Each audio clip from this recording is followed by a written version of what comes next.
నమస్కారం. మనం క్రిందటి ఎపిసోడ్లో అర్జునుడు ఆవుల మందలను విడిపించిన తర్వాత కౌరవ యోధులతో యుద్ధానికి దిగుతాడు. ఉత్తర కుమారుడికి భీష్మ, ద్రోణ, కృప, అశ్వత్థామ, కర్ణ పరాక్రమం గురించి, వారి వారి రథాల మీద ఉన్న కేతనాలు అంటే జెండాల గురించి వర్ణిస్తాడు. తర్వాత అర్జునుడు చెలరేగి కౌరవ సేనలను భయభ్రాంతులకు గురి చేస్తాడు. మనం అంతవరకు చెప్పుకున్నాం. అర్జునుని మీదకు మూకమ్ముడిగా దిగిన కౌరవ యోధులను ఎదుర్కొని అశ్వత్థామ మీద 7 బాణాలు, కృపాచార్యుడి మీద 10 బాణాలు, దుశ్శాసనుని మీద 15 బాణాలు, శకుని మీద 8 బాణాలు, భీష్మాచార్యుని మీద 60 బాణాలు ప్రయోగిస్తాడు. విజయోత్సాహంతో దేవదత్త శంఖాన్ని పూరించినప్పుడు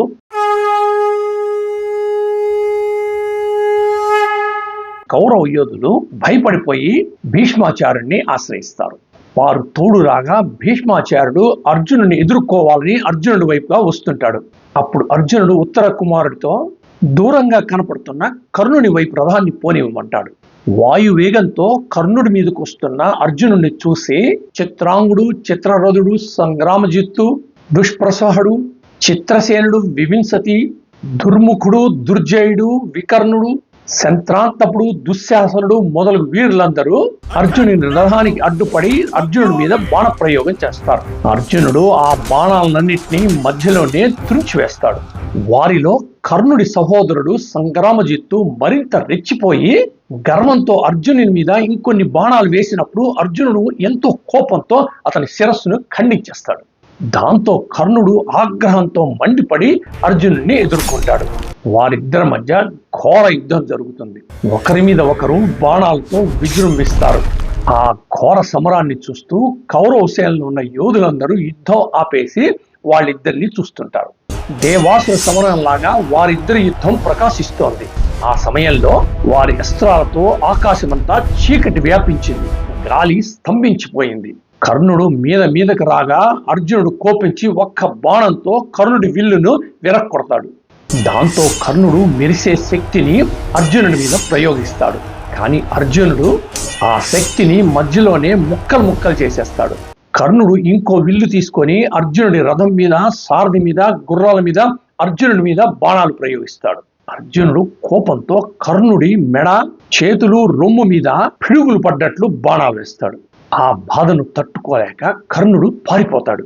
కర్ణుడు పారిపోగానే అర్జునుడు విజయోత్సాహంతో శంఖాన్ని పూరించి ఉత్తర కుమారుడితో కౌరవ సేనలో మహావీరుడని ఈ కర్ణుడు ఇలా సిగ్గు విడిచి పారిపోతున్నాడు. ఇక మనల్ని ఎదిరించి పోరాడగలిగేవాడు ఒక ద్రోణాచార్యుడే అని అన్నప్పుడు ఉత్తర కుమారుడు, నేను పుట్టినప్పటి నుంచి ఇలాంటి యుద్ధం చూడలేదు, నా మనస్సు పరవశమై ఇంద్రియాలు పనిచేయటం లేదు అని అనగానే అర్జునుడు ధైర్యం చెప్పి, నేనుండగా నీకేంటి భయమని రథాన్ని ద్రోణాచార్యుడి వైపు పోనివ్వమని ఆదేశిస్తాడు. రథం ద్రోణాచార్యుని దగ్గరికి రాగానే ద్రోణాచార్యుడు అర్జునుడిని ఎదుర్కొంటాడు. అప్పుడు అర్జునుడు ఆ మహనీయునికి నమస్కరించి, ఆచార్య, మేము 13 సంవత్సరాలు కష్టాలు అనుభవించిన తర్వాత నియమభంగం కాకుండా ఇప్పుడే వచ్చాం. మా మీద ఆగ్రహం విడిచి ఆపదల పాలైన మమ్ము దయార్ద్ర దృష్టితో కరుణించవలసిందని ప్రార్థిస్తున్నాను. నా మీద బాణం విడిచిపెట్టనంత వరకు నేను మీ మీదకు శరప్రయోగం ఉపక్రమించదలుచుకోలేదు అని విన్నవించుకుంటాడు. ద్రోణాచార్యుడు అర్జునుని గౌరవానికి ఎంతో సంతోషించి అత్యంత చాతుర్యంతో అర్జునుడి మీద 20 బాణాలు ప్రయోగించి యుద్ధం మొదలుపెట్టాడు. వారిద్దరి మధ్య భీషణ సమరం జరుగుతుంది. గురు శిష్యులిద్దరూ ఎవరికి వారే ఎత్తుకి పై ఎత్తు వేస్తూ ఒకరినొకరు ఎదుర్కొంటారు. ఒకరు వేసిన బాణాన్ని ఇంకొకరు మధ్యలోనే తుంచేస్తారు. కౌరవ సేనలు యుద్ధం ఆపేసి వీరిద్దరి మధ్య జరుగుతున్న యుద్ధాన్ని తిలకిస్తూ వాళ్ళిద్దరిని ఎంతో అభినందిస్తారు. వారిద్దరూ అభిమంత్రించి ఒకరిపై ఒకరు వేస్తున్న ఇంద్ర, అగ్ని, వాయు, వరుణాస్త్రాలు ఆకాశంలో ఒకదానికొకటి అడ్డుపడి భీషణ అగ్ని జ్వాలలతో వెనుకకు మరలిపోతున్నాయి. ద్రోణాచార్యుడు తన ప్రియ శిష్యుడి సమర చాతుర్యానికి సాక్షాత్తు పరమేశ్వరుడు దిగి వచ్చినా ఇతన్ని ఓడించలేడు అని, దీంట్లో ఆశ్చర్యమేముంది అని అర్జునుడిని ప్రశంసిస్తాడు. ఆకాశంలో దేవతలు ద్రోణాచార్యుని హస్తలాఘవం చూసి, మానవ లోకంలో ఇతడొక్కడే ఇంతసేపు అర్జునుడిని ఎదిరించి పోరాడగలిగాడు అని ఎలుగెత్తి అభినందిస్తారు. అర్జునుడిక ద్రోణాచార్యుడి రథాన్ని తన బాణాలతో స్తంభింపజేస్తాడు. నిస్సహాయుడైన తన తండ్రిని చూసి అశ్వత్థామ అర్జునుడిని ఎదుర్కొంటాడు. వారిద్దరి మధ్య ఘోర సంగ్రామం జరుగుతుంది. దేవేంద్ర ఉత్తరాసుల మధ్య జరిగే పోరాటమేమోనని దేవతలకు అనిపిస్తుంది. అశ్వత్థామ అర్జుని విల్లును ఒక్క బాణంతో ఛేదిస్తాడు. అర్జునుడు మళ్ళీ నారిని కట్టుకునే లోపలే ఇంకో బాణంతో దాన్ని ఖండించి మహోత్సాహంతో ఎలుగెత్తి ఉద్ఘోషిస్తాడు. ఇలాంటి వాడు కౌరవ సేనలో ఎవరూ లేరని దేవతలు ఎంతో పొగుడుతారు. మళ్ళీ అర్జునుడు అశ్వత్థామ ఒకరి మీద ఒకరు బాణాలు ప్రయోగించుకుంటారు. కొంతసేపటికి అశ్వత్థామ అమ్ముల పొదిలో బాణాలు ఖాళీ అయిపోతాయి. మరి అర్జునుడికున్న అడ్వాంటేజ్ ఏంటి? అసలు అతనికి అమ్ముల పొదిలో బాణాలు ఎప్పుడు ఖాళీ అవ్వవు. ఎప్పటికప్పుడు కొత్త బాణాలు వచ్చి చేరుతుంటాయి. దాంతో అర్జునుడికి అశ్వత్థామ మీద పై చేయింది. అర్జునుడు అశ్వత్థామ మీద ఇక బాణాలతో విరుచుకుపడగా కృపాచార్యుడు వచ్చి అశ్వత్థామను సేవ్ చేసి అర్జునుడిని ఎదుర్కొంటాడు. చూడండి ఎలా ఉంటుందో, ఒకరికొకరు బ్యాకప్లు. ద్రోణాచార్యుడు నిస్సాయుడు అవ్వగానే అశ్వత్థామ వచ్చాడు, అశ్వత్థామ నిస్సాయుడు అవ్వగానే కృపాచార్యుడు వచ్చాడు. మళ్ళీ అర్జునుడు కృపాచార్యుడి మీద యుద్ధం ఘోరంగా జరుగుతుంది. కృపాచార్యుడు బంగారు పూసిన బాణాలతో అర్జునుడి రథ పతాకాన్ని కొట్టి తన ప్రతాపాన్ని చూపించి అనేక బాణాలు ప్రయోగించి దిక్కులు పెక్కటిల్లేటట్లు అరుస్తాడు. దాంతో కోపం వచ్చిన అర్జునుడు కృపాచార్యుడి రథం యొక్క కేతనాన్ని పడగొట్టి అతడి శరీరం మీద బాణాలు ప్రయోగిస్తాడు. కృపాచార్యుడి రథాన్ని పరిరక్షిస్తున్న చంద్రకేతుడు, చిత్రాసుడు, మణిమంతుడు, మంజుమౌళి, హేమవర్మ, సురధుడు, సుషేణుడు, అరిష్టుడు, సుకేతుడు మొదలగు వారు ఒక్కసారిగా వచ్చి అర్జునుడిని ఎదుర్కొంటారు. అప్పుడు వీరావేశంతో అర్జునుడు పదునైన బాణాలు ప్రయోగించి వారందరి శిరస్సులను ఛేదిస్తాడు. అదే అర్జునుడి యొక్క అస్త్ర పరాక్రమం. ఒకేసారి చాలా బాణాలను ప్రయోగించగలడు. ఇక కృపాచార్యుడి మీద విజృంభించి అతని విల్లును ముక్కలు చేసి గుర్రాలను, సారథిని చంపివేసి రథచక్రాల ఇరుసులను విరక్కొట్టి కృపాచార్యుడి రొమ్ము మీద నిశ్చితమైన బాణాలను ప్రయోగిస్తాడు.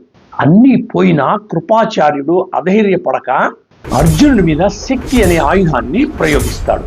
మండుతూ వచ్చే ఆ శక్తి ఆయుధాన్ని అర్జునుడు 10 బాణాలతో ముక్కలు చేస్తాడు. అయినా కృపాచార్యుడు ఊరుకోక గర్వంతో కత్తి, డాలు పట్టుకొని రథం దిగి అర్జునుడిని ఎదుర్కొంటాడు. అర్జునుడు తన బాణాలతో ఆ కత్తిని, ఆ డాల్ని ముక్కలుగా నరికేస్తాడు. దాంతో ఆశ్చర్యంతో కృపాచార్యుడు అశ్వత్థామ రథం ఎక్కుతాడు. ఇక మిగతా కౌరవ సేనలు భయపడిపోయి భీష్మాచార్యుడి దగ్గరికి వెళ్తారు. అర్జునుడు రథాన్ని భీష్మాచార్యుడి వైపు పోదామనుకునేసరికి మధ్యలో వృషసేనుడు అడ్డొచ్చి అర్జునుడితో తలపడతాడు. అర్జునుడు ఒకే బాణంతో అతడి విల్లు విరక్కొట్టి 5 బాణాలు అతని మీద ప్రయోగించగానే అతడు భయపడిపోయి రథం దిగి పారిపోతాడు. అప్పుడు దుశ్శాసనుడు, శకుని, దుర్ముఖుడు, వివింశతి, వికర్ణుడు అర్జునుడిని చుట్టుముడతారు. కానీ అర్జునుడి ధాటికి నిలవలేక పారిపోతారు. అర్జునుడు చిరునవ్వుతో సంతోషంతో ఉత్తర బంగారు తాడి చెట్టు జెండాతో మేఘంలాగా ప్రకాశిస్తున్నాడే భీష్మాచార్యుడు, అదిగో మన దివ్యాస్త్రాలను అతనికి రుచి చూపించాలి అని రథాన్ని అటు పోనివ్వమని ఆదేశిస్తాడు. అల్లంత దూరంలో వస్తున్న అర్జునుడి విజృంభణ గమనించి యుద్ధావేశంతో భీష్మాచార్యుడు శంఖం పూరిస్తాడు.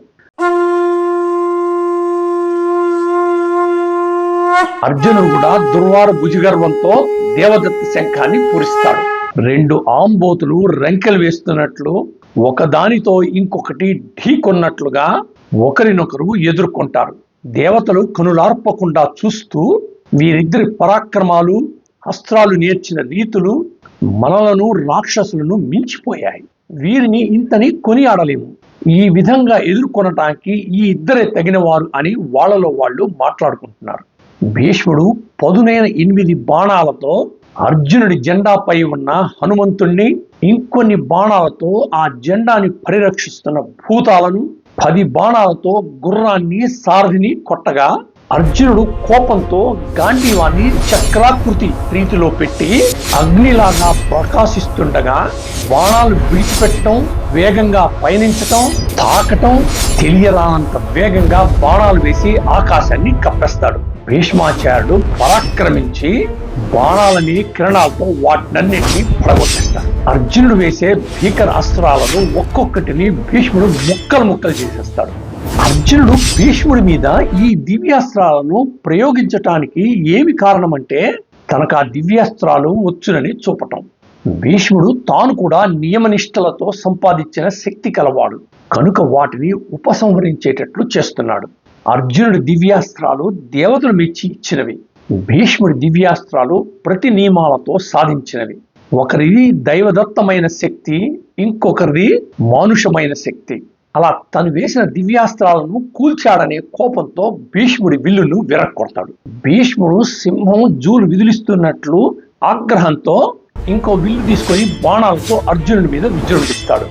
భీష్మాచార్యుని రథానికి రక్షకులుగా ఉన్న యోధులు అర్జునుడిని ఎదుర్కొంటారు. దాంతో అర్జునుడు వారినందరినీ చంపి భీష్ముడి గుర్రాన్ని రథాన్ని ధ్వంసం చేస్తాడు. ద్రోణాది మహావీరులంతా ఆశ్చర్యపోతారు. దేవతలు పొగుడుతారు. భీష్మాచార్యుడు ఈ మధ్యలో ఒక బాణంతో అర్జునుడి ఎడం భుజం మీద కొడతాడు.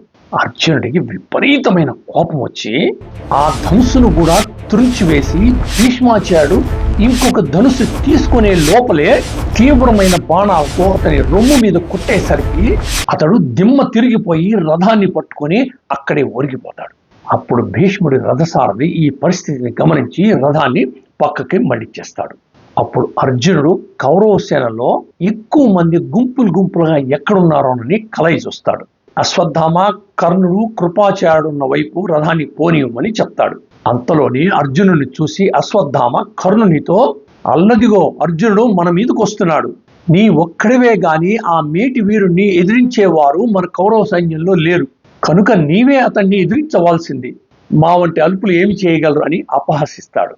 దాంతో కోపంతో కర్ణుడు, చూడండి ఇప్పుడే నేను అర్జునుడిని ఎదిరిస్తాను అని అర్జునుడితో యుద్ధానికి దిగుతాడు. కొంతమంది రధికులతో యోధులతో కలిసి అర్జునుడిని ఎదుర్కొంటాడు. అర్జునుడు అప్పుడు వారినందరినీ చెరువులో ప్రవేశించిన ఏనుగు దాంట్లో ఉన్న గడ్డిని ఎలా తొక్కివేస్తుందో అలా ఒక్క క్షణంలో వాళ్ళందరినీ ఓడించేస్తాడు. క్రమక్రమంగా అర్జునుడి ఆవేశం పెరుగుతుంటే కౌరవ యోధులు భయపడిపోయి దూరంగా తొలగిపోతారు. ఉత్తర కుమారుడు అర్జునుడితో దీనంగా, ఇలా విరామం లేకుండా యుద్ధం చేస్తే ఎలా సహించేది? నాకు దాహం వేస్తోంది.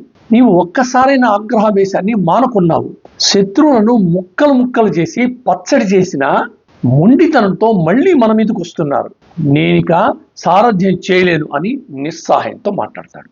అప్పుడు అర్జునుడు ఉత్తరుడితో, నేనుండగా నీకెందుకు భయం? నా మాట నమ్ము. కావలిస్తే రథసారథ్యంలో నేను నీకు సహాయం చేస్తాను. కొద్దిసేపు ఓపిక పట్టి ధైర్యంగా నిలబడు. అన్ని పనులు సవ్యంగానే జరిగిపోతాయి. ఇంకా ఒక్క దుర్యోధనుడు మాత్రమే మిగిలి ఉన్నాడు.